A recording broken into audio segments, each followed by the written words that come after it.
Howdy, Space Rangers, Captain Phoenix here. Whoo, boy, are we getting spoiled by Star Wars this year. We got Book of Boba Fett, Book of Star Wars that came out at the beginning of this year. Technically the end of December, but that was like 3 days till the end of the year, so it doesn't count. We are getting Lego Star Wars, the Skywalker Saga in April, which is literally next month, which I am hyped for, and I hope to get for as soon as possible. We're getting Kenobi in May, and the Bad Batch Season 2 is coming out this year. I did hear it got postponed. It was supposed to come out in the spring, which was around this time of the year, but I heard it got postponed. My guess probably will come out either in the fall or winter. So hey, at least that's like what, 4 Star Wars properties this year, so that's pretty cool.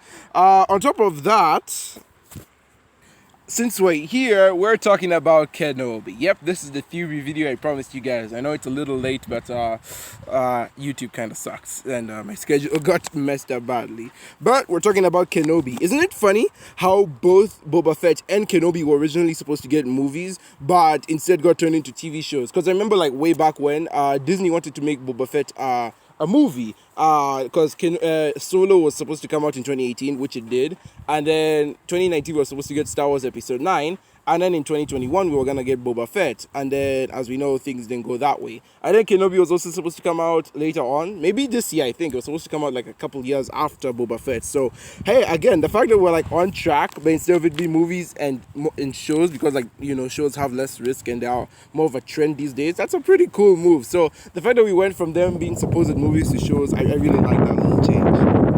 Before I do go on with the video, I want to let you guys know that this isn't my video or my footage. This belongs to Star Wars Theory. He's a good channel. He follows Star Wars a lot more, I would say, loyally than I do. Dude has like a live stream every day. Go check him out. And again, the footage from this video goes to him. Belongs to him. So I'll definitely leave a link in the description. Without further ado, let's start talking about theories. So in my last video, I said I would give my theories as to what I think the show would be about, or where I think certain aspects in the show would go, like what certain characters would do, and how all of this would end up tying into A New Hope, like how this show would end up tying into like the A New Hope and the rest of the original trilogy. Well, here we are. I'm giving those theories. Now, this isn't gonna be me giving theories for the entire show by like an episode by episode analysis. This is me giving theories for the show as a whole, and then once the show does come out and is complete, I will come back to this video, or to this theory video, and sort of react to my theories, which one was right, which one was wrong, and all that stuff. So yeah, general theories for the entire show. I don't even know how many episodes it is. I'm just like guessing here. So without further ado, let's begin. First of all, again, before we continue, I'm sorry I keep blocking you, but again, before we continue, I also found out that the Black Inquisitor, that chick, her name is Reva, also known as the Third Sister. So from now on, I will be calling her the Third Sister. I just didn't know who she was at the time, but now that I know who she is, we can discuss her going forward.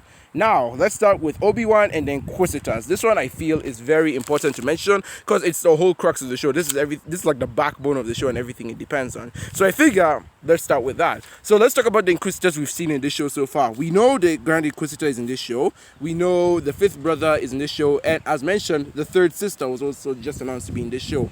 So for all these Inquisitors, I might as well give you a bit of their backstory or what's going to happen to them. I at least know 2 of the 3 Inquisitors will not die in this show. The Grand Inquisitor is to be killed by Kanan Jarrus in Rebels, and the fifth brother is to be killed by Maul in Rebels. So both those guys will survive in this show, as you know, Kenobi takes place well before Rebels, which also helps me figure out where this show sits in the timeline. It definitely takes place well before Rebels, as Obi-Wan isn't an old guy yet, but it also, in my opinion, I think it sits well after Fallen Order, meaning again, but I do think it could take some place well before Solo. So again, this probably could take place 10 or so years after Revenge of the Sith. So again, Luke would be about 10 years old, and Obi-Wan would probably be like, what, in his 40s or something. So at least now we know what the timeline looks like. So we know that it takes place before Rebels, as the Grand Inquisitor and the fifth brother are here, alive and well, and as mentioned, we know they're not gonna die. Reva, on the other hand, is an interesting case. I definitely think she would die.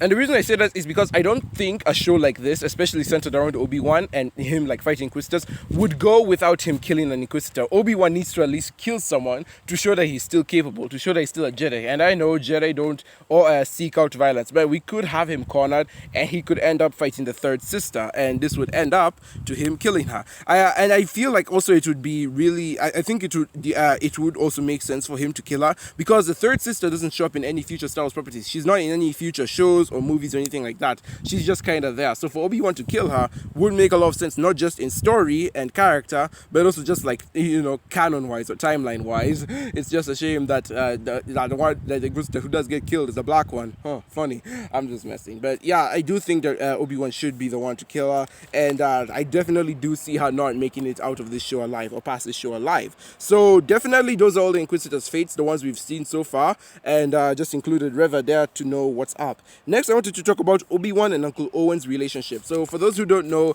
there is a bit of a, not a feud, but sort of like tension between Obi-Wan and Uncle Owen. The reason being is that it's not really said so in canon. This is like, if you're a hardcore Star Wars fan, you would know this. But basically, when Uncle Owen was raising Luke, he did not like Obi-Wan, and he especially did not like the idea of Luke growing up to be a Jedi.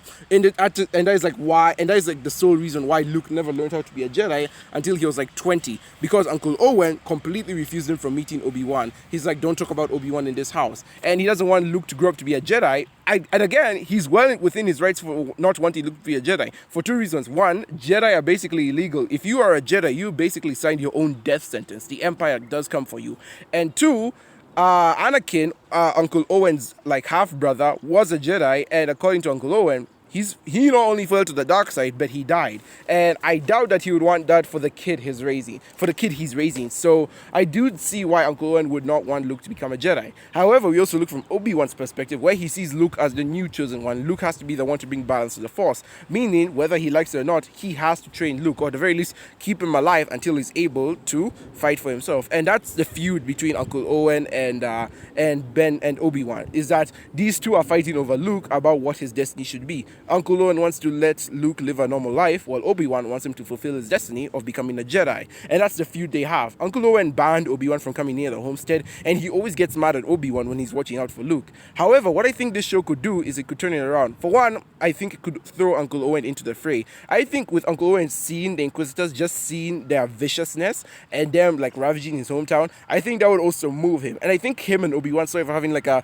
buddy cop team up duo where they sort of like go on adventures like fighting Inquisitors or like fighting the dangers of Tatooine. Uncle Owen will see that Luke will need to fend for himself in the future. Either way, the might of the Empire and the fact that in the future we do know the Empire does occupy Tatooine, Uncle Owen will be moved to at least let Luke sort of be trained or somewhat guided by Obi-Wan.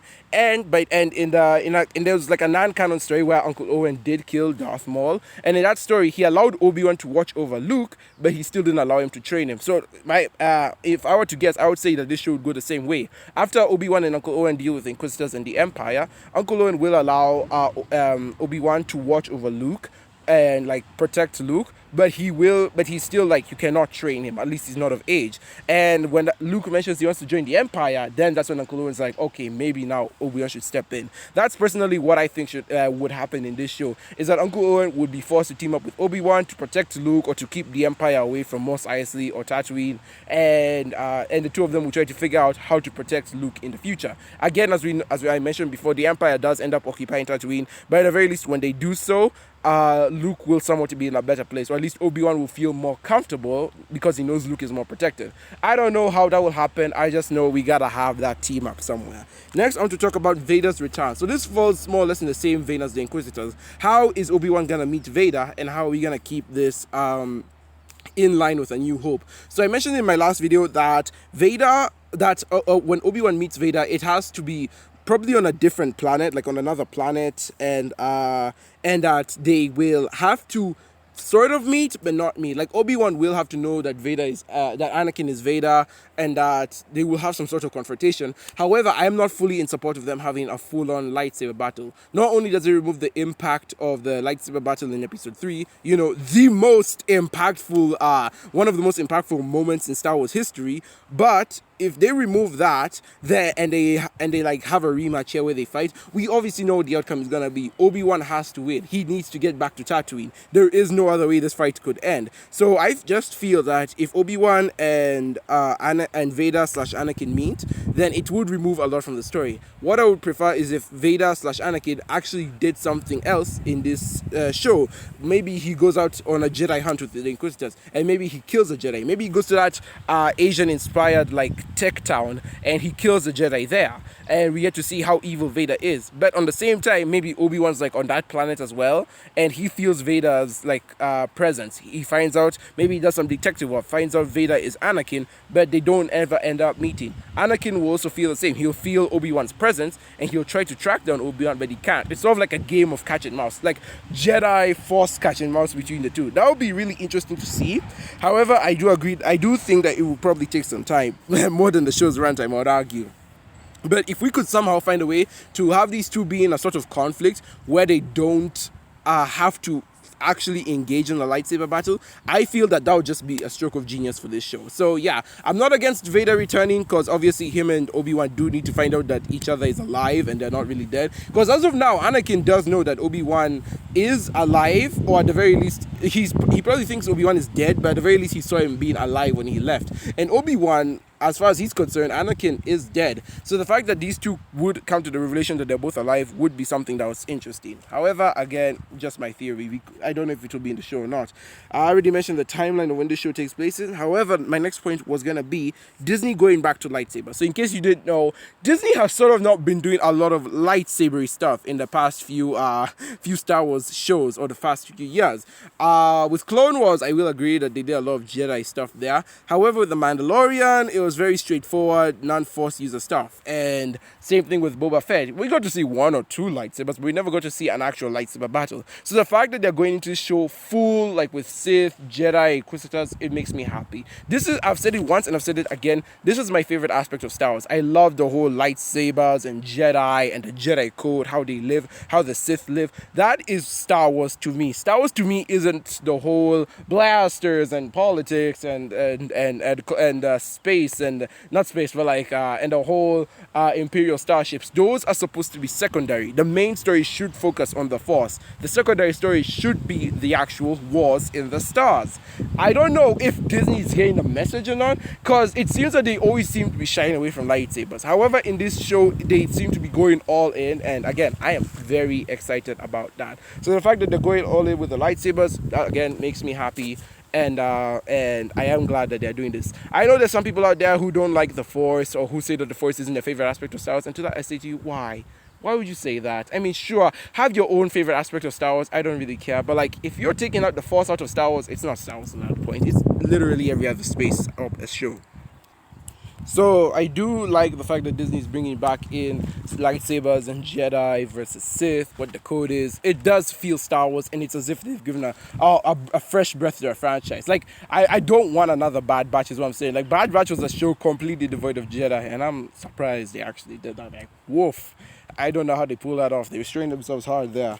But next I will talk about Dio. What is it with this planet? I think it's called Dio. I think that's what the new planet is called. I'm not 100% certain. I'll probably do a bit more research on it. But from what I can tell, the Asian city-based planet, and I'm tired of calling it the Asian city-based planet. So I'm just gonna call it Dio for now. If it is Dio, then I'm glad I'm right. If it's not, I'll admit I'm wrong. But yeah, so Dio is the new planet in this show, and it seems a good chunk of this show is gonna be focused on Dio. My main theory is that this is either gonna be the pilot episode, or it's gonna be a sort of flashback episode. I feel like this episode wouldn't even have Kenobi in it at all. What this episode will do is that it will be mostly in service of the Inquisitors, to show the kind of threat they are and what kind of enemies they are. As mentioned in my last video, my main idea behind Dio is that the Inquisitors went to Dio to search for a Jedi. Probably they were given a tip by a spy or a bounty hunter to go find this Jedi, and Vader probably went on this mission with them.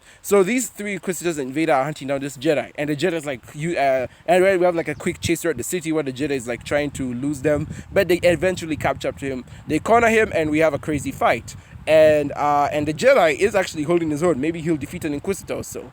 However, just as it seems he's gonna win, he loses. He either loses to the third sister or to Vader, one of the two. But either way, he gets killed by the Inquisitors or Vader. And this is where we get to see how truly powerful they are, what kind of threats they represent. Because if these four entities can take on like a Jedi of that power, imagine what they could do to Obi-Wan. So I feel like that's really gonna be Dio's whole story, is that the Empire is coming to take that planet, and as they are like colonizing it or whatever, they find a Jedi, and we could have that fight. A lot of people are saying that because of Dio's importance or the fact that it's like a new planet introduced, they think that Obi-Wan's actually gonna go to that planet, and that the Inquisitors and possibly Vader are gonna chase him down to that planet, which is why they were like a bunch of pods flying into space. Is that Obi-Wan is in one of the pods and he went to that planet. So the reason people are saying this is that this is like a backup theory, sort of. So my main theory is that they were hunting down a Jedi, and that was a very important mission. The other theory, this is like the secondary theory that people are coming up with. It isn't my personal theory, however, it's a theory I do like, and I think it's worth mentioning, is that Obi-Wan sees the Inquisitors on Tatooine, so he decides to get into an escape pod and escape, leaving Tatooine behind. This is all in an effort to draw the Empire away. If the Empire is not focused on Tatooine and instead focused on him, they won't find Luke. So he goes to Dio, where the Empire, the Inquisitors, and Vader try and hunt him down. And that's what a lot of people are saying, is that the chase through the city is Obi-Wan trying to escape from them. And then there was even a point in the trailer where like they're fighting on rooftops. So people are saying that Obi-Wan is the guy with the blaster on the rooftops trying to fight off the Inquisitors, and the whole cage with the pirates thing is him sending a lightsaber into that cage, and then the pirates escape. He uses that cover to either escape or to draw his lightsaber. This is when Obi-Wan finally reveals he's a Jedi and fights the Inquisitors. And people say that he will probably beat the Inquisitors in this fight, like he'll defeat them easily, and he'll escape off Dio and go back to Tatooine, or go to another planet to be on the run from them. Or maybe he'll meet Vader in this fight and escape. Either way, Obi-Wan will defeat the Inquisitors, driving them away from Tatooine and distracting them long enough so that Luke or his family can move or go into hiding or something like that. That's like the secondary theory. It's not fully fleshed out, again, because we're basing this all on trailer footage. However, it is a theory I thought would be worth mentioning. Whether or not it has legs to stand on, we will see. Next is tie-ins to the book. So for those who don't know, there was a Kenobi book, which I think was published by Disney. I haven't read that book in a while, but I do remember the story was that Obi-Wan was helping like this small family in Mos Eisley like try and survive, because like there was this biker gang that kept bullying them, and you know, they owned a small business. So this story was a lot like a Western, and Obi-Wan had to like face off the main guy without revealing his powers, and so without revealing his identity as a Jedi. So he went to like help the Sand People fight against the biker gang, and it ended up with Obi-Wan winning, but at the same time the family had to leave Mos Eisley. So that's kind of like the general summary of the story. So with that in mind, I think that this show could also take a few inspirations from the story. We could get to see the Sand People, though I understand a lot of people are very tired of seeing them, especially after Book of Boba Fett. But maybe we could have Obi-Wan get an understanding of them, try and at least learn the value of life on Tatooine, and not everything is hostile. So we could have him understand the Sand People, but not go through an entire arc with them like Boba. And we could also have a sort of setup where Obi-Wan has to fight back using his environment, using like his surroundings, where he has to use everything at his disposal to not reveal his identity as a Jedi. He can fight, but he cannot use his lightsaber, nor can he use the Force, which ties me into the next thing. Obi-Wan with a blaster and why it's important. So as I mentioned, I'm not big on blasters in the Star Wars universe. The whole gun-on-gun fight, I'm not the biggest fan of it. However, and this is very important, with Obi-Wan, I do think it's very important. Why? As mentioned, to not reveal his identity as a Jedi. This is to show how capable Obi-Wan is in a fight. With Obi-Wan using a blaster, it would show how capable he is in a fight, and that he's not delegated to just one weapon or one style of fighting. It's like he can use everything at his disposal to fight. And him trying to now use the environment around him, he can now use that to get the Empire off his back, essentially. Like drive them away from Tatooine or Mos Eisley, because they'll think of him as just a regular criminal. And if this regular criminal, quote-unquote, dies, like Obi-Wan fakes his death or something, the Empire won't pursue it because he's not a Jedi. He's just an annoying non-Force user. But we obviously, he can't go on with a blaster throughout the whole show. We will need to see him with his lightsaber. I mean, that's why we came here. So he will use his lightsaber at one point, but it will have to be done in a way where his identity does not get revealed. And again, it will take some very sharp writing or smart writing to get through that. Another thing I would like to see in this show, or at least a theory of mine, would be Obi-Wan's training. So I mentioned in my last video that Obi-Wan could go against the Grand Inquisitor in an interesting story, where when he's facing off with the Grand Inquisitor, both of them sort of have like different themes or takes of what it takes to be a Jedi. The Grand Inquisitor says the Jedi are dead, and that's why I fell to the dark side. I am joining with the Empire. I'm not evil, I'm just switching my power options, or like what will make me more powerful, or like my motivations. As in the Grand Inquisitor will be like, joining the dark side was the right thing to do because the Jedi are gone. Now it's the time for the Sith. They've had their turn, now it's the Sith's turn. Well, Obi-Wan is like, I'm staying strong, I'm being a Jedi. Again, I mentioned all this in my last video, so if you want to go check that out, check that out. But basically what I'm saying is,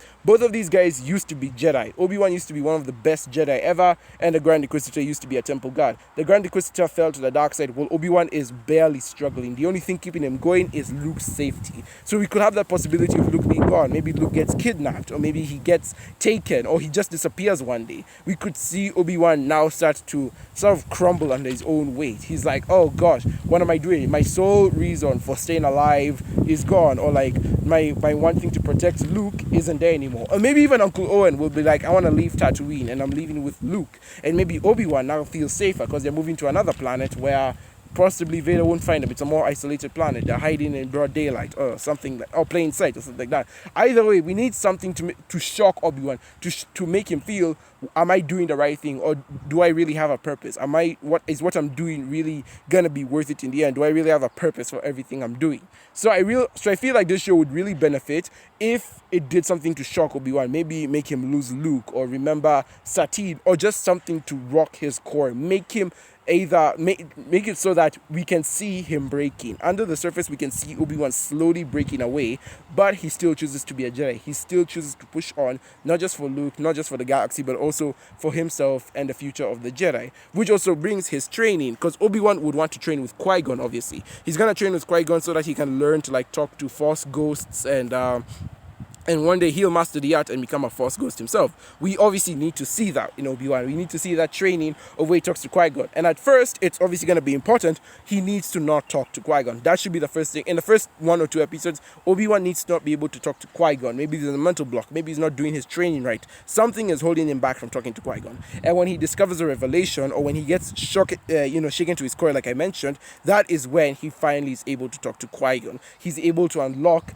the whole cosmic force thing. He's now able to be one with the Force. He can talk to Qui-Gon, he trains under him, and then in the future, he becomes a Force ghost. We need that, journey with Obi-Wan. That is what we know Obi-Wan for doing on Tatooine, and that is like his big destiny. So that is the big finish line we need to do, and that has to be his character arc. And I think if they do it right, we could have the Grand Inquisitor and Anakin/Vader come in to help him with that.